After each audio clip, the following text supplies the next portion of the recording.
మనం ఇప్పటిదాకా cyber frauds అంటే చాలామంది ఒక పెద్ద టీము బాగా చదువుకున్న వ్యక్తులు, ఇంజినీరింగ్ చదువుకున్న వ్యక్తులు అందరూ కూడా కలిసి ఈ సైబర్ ఫ్రాడ్‌గా చేస్తామని చెప్పేసి అనుకుంటా ఉన్నాం కదా!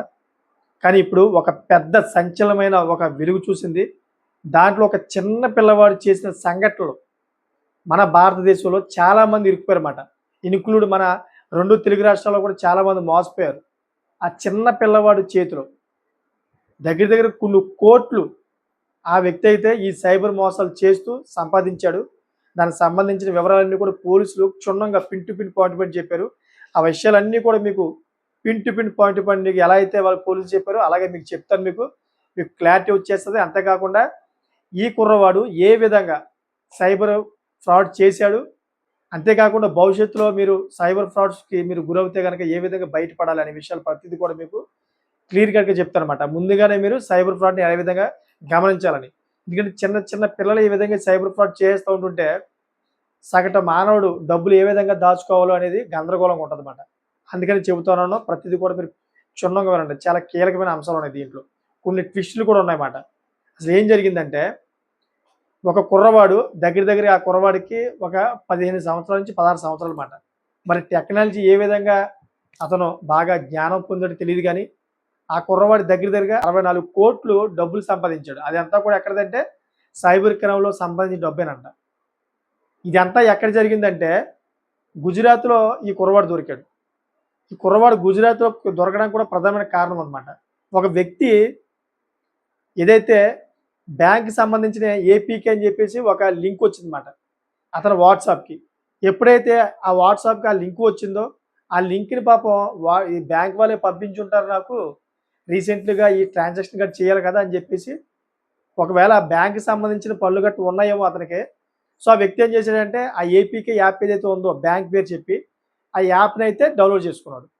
ఎప్పుడైతే ఏపీకే యాప్‌ని డౌన్‌లోడ్ చేసుకున్నాడో, తన మొబైల్‌లో ఉన్నటువంటి ఏదైతే ఈ సమాచారం అంటే గుప్త సమాచారం ఏదైతే ఉందో దీనికి సంబంధించిన డేటా అంతా కూడాను ఆ కుర్రవాడు మొత్తం అంతా కూడా తీసుకున్నాడనమాట. ఆ తన ఖాతాలో ఉన్నటువంటి డబ్బులు ఏవైతే ఉన్నాయో ఆ డబ్బులు దగ్గర దగ్గర 5,00,000 ఉండాలంట. ఈ 5,00,000 కూడా ట్రాన్స్‌ఫర్ అయిపోయాయి. ఎప్పుడైతే ఇలా జరిగిందో ఈ విషయాన్ని తీసుకెళ్ళి సైబర్ క్రైమ్‌లో అయితే రిపోర్ట్ చేశాడు పోలీసులకి. పోలీసులకి రిపోర్ట్ చేయడంతో ఒకేసారి వాళ్ళు ఈ ఏపీకే యాప్ ఎక్కడి నుంచి వచ్చింది లింక్ అని ప్రతిది కూడా క్షుణ్ణంగా pin to pin, point to point అన్నీ కూడా మొత్తం లాగితే తీగ లాగితే డొంక కదిలినట్టు ఈ కుర్రవాడు చేసిన ఈ సైబర్ ఫ్రాడ్‌లన్నీ కూడా బయటపడ్డాయన్నమాట. చాలా రోజులు కష్టపడ్డారంట ఈ కుర్రవాడిని పట్టుకోవడానికి. చూడండి ఎంత తెలివిగాను. ఈ కుర్రవాడు ఏ విధంగా సైబర్ ఫ్రాడ్‌లు చేశాడో ప్రతిది కూడా పోలీసులు చెప్పారన్నమాట. మనం కూడా చాలా సార్లు అటువంటి లింకులు చూసాం మనం. మన సెల్ ఫోన్‌లో కూడా చూసాం. ఎంత తెలివిగా ఆ కుర్రవాడు ప్రవర్తించాడంటే 100% మీరు షాక్ గురైపోతారన్నమాట. ఇంత చిన్న వయసులోనే ఈ కుర్రవాడికి ఇన్ని తెలివితేటలు అని చెప్పేసి మీరు షాక్ గురవుతారు. ఎందుకంటే మనకు తెలీదు. అటువంటి విషయాల్లోని అంటే రోజు మనం నమ్మశక్యంగా ఉన్న విషయాలు ఏవైతే ఉన్నాయో ఆ విషయాల్లోనే సైబర్ ఫ్రాడ్ చేసాడు అతను. మనం అసల డౌట్ రాదు మనకి అయి చూడగానే. ఏం చేశాడంటే ఫస్ట్ ఆఫ్ ఆల్ ఆ కుర్రవాడు ఏదైతే ఏపీకే అని చెప్పేసి ఒక లింక్ ఉంది కదా! ఈ లింక్‌ని కొంతమంది యువతని దగ్గర పెట్టుకొని, ఆ యువతతో ఏదైతే టెలిగ్రామ్ ఉంటదో ఈ టెలిగ్రామ్ గ్రూప్ కింద క్రియేట్ చేశాడంట. ఈ టెలిగ్రామ్ గ్రూప్‌లోని ఈ లింక్ ఏపీకే లింక్ ఏదైతే ఉందో ఏపీకే లింక్‌ని షేర్ చేస్తాడంట. వాళ్ళకి చెప్తాడంట. మీరు మీకు సంబంధించిన టెలిగ్రామ్ గ్రూప్స్ గట్టా ఉంటాయి కదా! వాటిని ఆ విధంగా మీరు షేర్ చేయండి అని చెప్తాడంట. ఇంతకా ఏపీకే లింక్ ఏంటంటే, ఏదైతే మనం రోజువారీ చూస్తున్నామో State Bank of India, Bank of Baroda, అంతేకాకుండా ఐసీఐసీఐ బ్యాంకు, హెచ్‌డిఎఫ్‌సి బ్యాంకు ఇలాగ రకరకాల మాట మనం డైలీ యూజ్ చేసే యాప్స్ ఏవైతే ఉన్నాయో, ఈ డూప్లికేట్ యాప్స్‌ని అయితే తయారు చేసి దాన్ని ఏపీకే రూపం లింక్ దాన్ని ఏపీకే లింక్ రూపంలో అయితే చాలామందికి వాట్సాప్ అదేవిధంగా ఈ టెలిగ్రామ్ యాప్స్ ఏదైతే ఉందో ఈటిలో అయితే ఆ కుర్రవాడు సెండ్ చేస్తూ వచ్చాడంట. అంటే ఇక్కడ గమనించాల్సిన విషయం ఏంటి? చాలా మందికి అవగాహన లేక ఈ ఏదైతే లింక్ వచ్చిందో ఈ లింక్ మనకి బ్యాంకే పంపించింది కదా అని చెప్పేసి మనం అనుకుని దాన్ని లింక్ ఓపెన్ చేసి దాన్ని ఇన్‌స్టాల్ చేసుకుంటాం. ఇక్కడ ఇన్‌స్టాల్ చేసుకోవడం వల్లే ఒక పెద్ద ప్రమాదం మాట. ఎప్పుడైతే మీకు ఇన్‌స్టాల్ అవుతుందో, ఇన్‌స్టాల్ అయిన తర్వాత మీ మొబైల్‌లో ఉన్నటువంటి సమాచారం ఏదుందో ఆ సమాచారం అంతా కూడాను అతని చేతిలోకి వెళ్ళిపోద్ది. ఏ విధంగా వెళ్ళిపోద్దంటే, ఈ ఏపీకే లింక్ అనేది దీంట్లోని మాల్‌వేర్ ఉంటదన్నమాట. ఈ మాల్‌వేరు మన మొబైల్‌లోకి ఎళ్ళగానే ఒక రిమోట్‌గా పనిచేస్తదన్నమాట. సపోజు మీకు ఎగ్జాంపుల్‌గా చెప్తాను. మీది ఒకవేళ స్మార్ట్ టీవీ అనుకోండి. మీరు ఒక రిమోట్ కొన్నారనుకోండి. ఈ రిమోట్ మీరు ఏం చేస్తారు దానికి లింకప్ చేయాలంటే, ఆ రిమోట్‌ని లింకప్ చేయాలంటే దీంట్లో ఏదైతే మాల్‌వేర్ ఉంటదో ఈ రిమోట్‌లోని దాన్ని మనం సెల్ ఫోన్ ఇది టీవీలో మనం ఇన్‌స్టాల్ చేస్తాం. ఎప్పుడైతే ఇలా ఇన్‌స్టాల్ అయిపోతదో రిమోట్ ఆటోమేటిక్‌గా పనిచేస్తది. మనం ఏది నొక్కితే అది అవుతూ ఉంటది. ఓపెన్ అవుతూ ఉంటది. సేమ్ ఇంతే ఏపీకే లింక్ ఏదైతే ఉందో ఆ ఏపీకే లింక్ పైన ఏముంటదంటే మీకు స్టేట్ బ్యాంక్ లాగా కనిపిస్తది. క్లియర్ కట్‌గా స్టేట్ బ్యాంక్ యాప్ లాగా కనిపిస్తదన్నమాట. అంతేకాకుండా బ్యాంక్ ఆఫ్ బరోడా లాగా అంటే అన్ని బ్యాంకుల విధంగా. అంతేకాకుండా కొన్ని కొన్ని లింక్స్ గట్టా ఉన్నాయి కదా! ఈ మార్కెటింగ్ లింక్స్ ఫ్లిప్‌కార్ట్ అని, లేకపోతే అమెజాన్ అని చెప్పేసి ఇలాగ మార్కెటింగ్ చేసేవి కూడాను సేమ్ దాని విధంగా అనిపిస్తదన్నమాట మీకు. అది మీరేం చేస్తారంటే ఒకేసారి దాన్ని ఇన్‌స్టాల్ చేసుకుంటారు. ఒకవేళ అప్డేట్ చేసుకోవాలనిపించిందనుకోండి అప్డేట్ చేసుకుంటారు. ఏనా ఇది ఫ్లిప్‌కార్ట్ కంపెనీ మాకు పంపించి ఉంటదే, అప్డేట్ చేసుకోమంటదేమో అని చెప్పేసి మీరు పొరపడతారన్నమాట. ఆ కుర్రోడు ఆ విధంగా తెలివితేటలు ఉపయోగించాడు. ఎప్పుడైతే ఇలా వాట్సాప్‌కి వస్తదో మనం ఇన్‌స్టాల్ చేసుకుంటాం. మొత్తం రిమోట్‌గా అతను దాన్ని వాడుకొని మన మొబైల్‌లో ఉన్నటువంటి సమాచారం అంతా కూడా తీసుకొని, మన బ్యాంక్‌లో ఏదైతే డబ్బులున్నాయో బ్యాంక్‌లో డబ్బులన్నీ కూడా తన అకౌంట్‌లో ట్రాన్స్‌ఫర్ చేసుకుంటా ఉన్నాడు. చూడండి చిన్న వయసులో ఉన్నటువంటి ఒక కుర్రవాడు ఎంత తెలివితేటలుగా అయితే ఎంతమందిని మోసం చేసాడో చూడండి. సో, మన భారతదేశంలోనే మొత్తం కలిపి దగ్గర దగ్గర 2000 కేసులున్నాయంట. అంటే 2000 చిల్లర అతను సైబర్ ఫ్రాడ్ చేసినట్టు ఒకసారి చూడండి.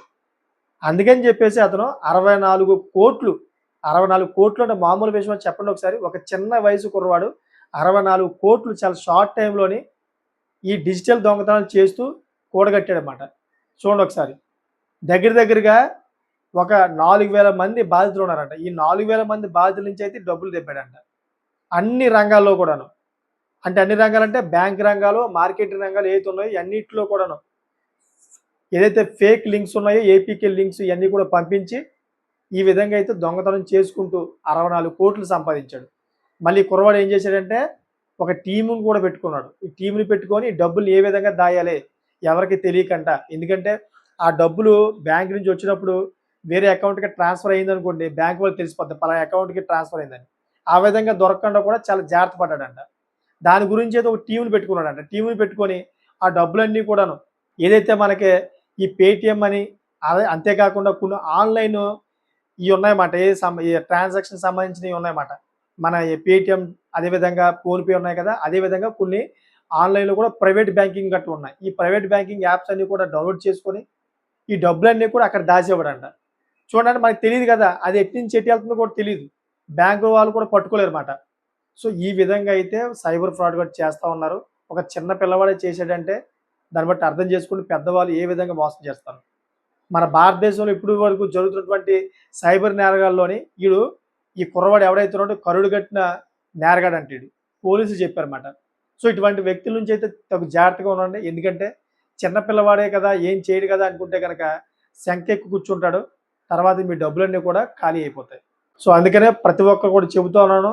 ఏదైతే వాట్సాప్‌లో గాని, టెలిగ్రామ్‌లో గాని, లేకపోతే ఫేస్‌బుక్‌లోనే గాని, ఇన్‌స్టాగ్రామ్‌లో గాని మీకు ఏపీకే అని చెప్పేసి ఏదైతే యాప్ ఉంటదో, లింక్ ఉంటదో, ఈ లింక్స్ మీద మీరు క్లిక్ చేయొద్దు. ఎందుకంటే మీకు ఓన్లీ ఏపీకే అనే కాదు. పైన మీకు ఏదైనా యాప్ పేరు కూడా వస్తదన్నమాట. అంటే మన ఒరిజినల్‌గా అనుకునే యాప్. సపోజ్ ఫేస్‌బుక్ అనైనా రావచ్చు, వాట్సాప్ అయినా రావచ్చు, ఫ్లిప్‌కార్ట్ అయినా రావచ్చు, స్టేట్ బ్యాంక్ ఆఫ్ ఇండియా అని రావచ్చు.